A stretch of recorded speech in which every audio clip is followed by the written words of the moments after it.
to where you would marry this woman tomorrow. After his wife Shaeeda divorced him for his obsessive-compulsive fixation, Sultan Bila of Kansas City, Missouri, was living alone as a free man.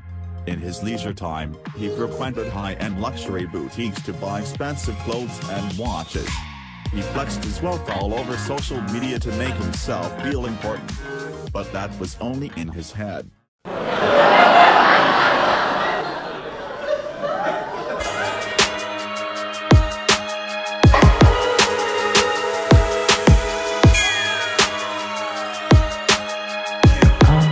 Set your place on fire, let's get higher.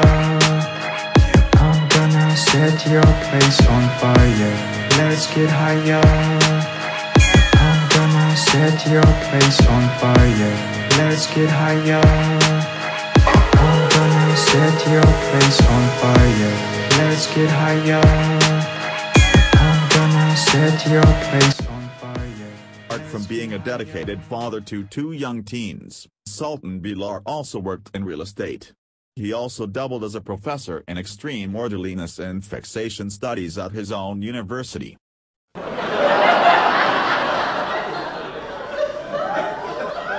A man of his stature would be content to enjoy what life had to offer, but try as he might, he still felt empty inside.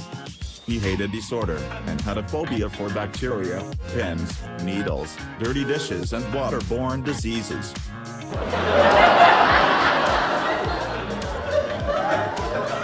Despite his extreme phobias, Sultan Bila couldn't bear the thought of living without anybody at home to lecture in extreme orderliness and fixation studies.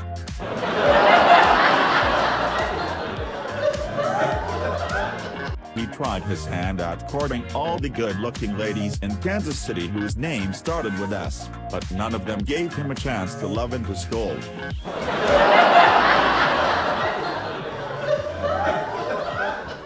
One morning, Sultan Bila looked at himself in the mirror and didn't like what he saw.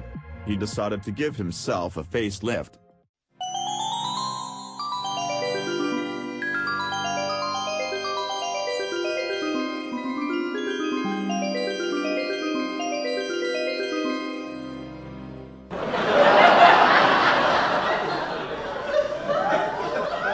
After which he headed to the shores of the Caribbean.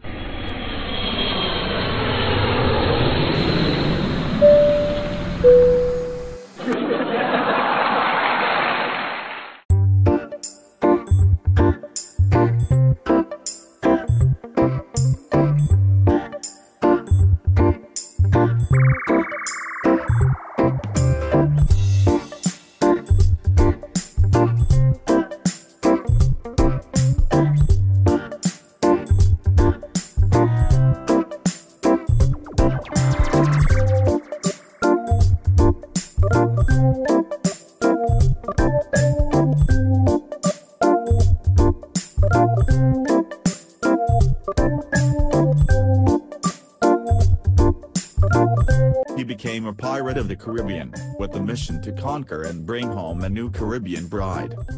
As luck would have it, he landed on Shaeeda, a 37-year-old Trinidadian woman with secret ambitions to make it big in the United States, no matter the cost. Inside her head, she planned to woo Sultan Bila and his family into liking and favoring her over and above everyone. According to her mind and her mirror on the wall, she was the fairest of all. When Sultan Bila met Shaeeda, she had become a yoga instructor to escape the reality of being dumped by her former fiancé.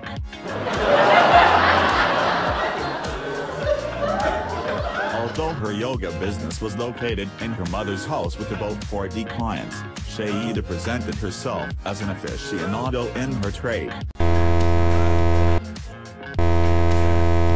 While professing Islam and a devotee of the hijab, Shaeeda rivaled against the high and mighty gurus of Eastern yoga gods and New Age spirituality. In her imagination, she was building a brand of yoga instruction to make the richest cry. She was going to make it as the richest black woman in the world. She knew she had a unique charm that everyone envied. Her fantasy was to come to America and build herself a business empire with no credit score and no collateral. even if that meant marrying Sultan Bila, a man she didn't know much about, apart from social media DMs and texting. But they had something in common. Both were Muslim and both didn't want kids. Bingo. Yeah, we actually, had, our nikah, spiritual union, know.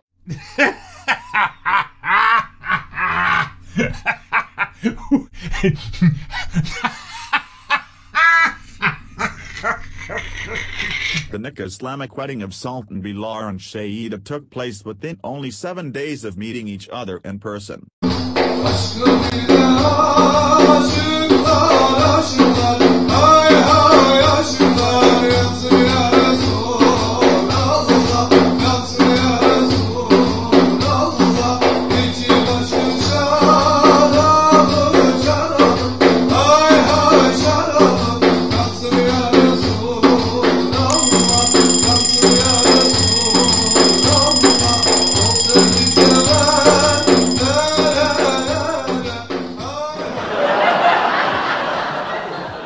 Although the two married in an Islamic ceremony, the United States didn't recognize Sultan Bilal's marriage to Shaeeda. So started the journey of filing a K1 fiancé visa. Sultan Bilal became Shaeeda's official sponsor for the K1 visa. Shaeeda came to the United States and was mandated by law to marry Sultan Bilal within 90 days or be sent back to Trinidad. I see the suspect and her fiancé. I am tailgating their car. Arresting. Over. Roger. Over and out.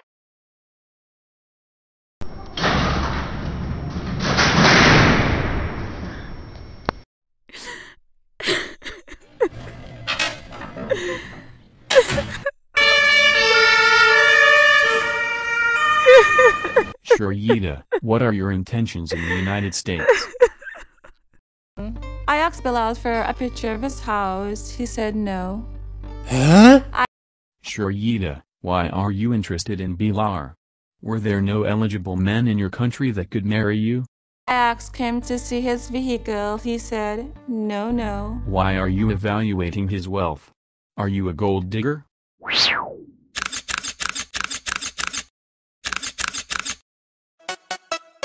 Don't stop.